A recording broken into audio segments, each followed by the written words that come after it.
kami memberi informasi atau memberikan sosialisasi kepada para pengguna jalan, di mana pada tanggal 12 Februari 2025, tepatnya hari Rabu itu, akan dilaksanakan perayaan Cap Gome di seputaran wilayah hukum Polsek Wenang.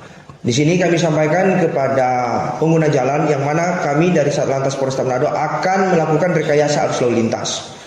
Untuk rekayasa arus lalu lintas ini dalam rangka untuk menjamin Kamsel Tipcar Lantas di seputaran lokasi perayaan Cap Gome. Untuk arus lalu lintas yang akan mengarah Manado Utara atau wilayah Teminting Wonasa, sebaiknya dari arah selatan bisa langsung melewati Jembatan Soekarno. Kemudian juga nanti dari arah Manado Utara yang akan ke selatan itu bisa langsung melewati seputaran wilayah Mahakam atau Jembatan Mahakam. Guna untuk apa? Menghindar daripada kepadatan, menghindar daripada kemacetan. Direncanakan kami akan berlakukan itu mulai pukul 10 pagi.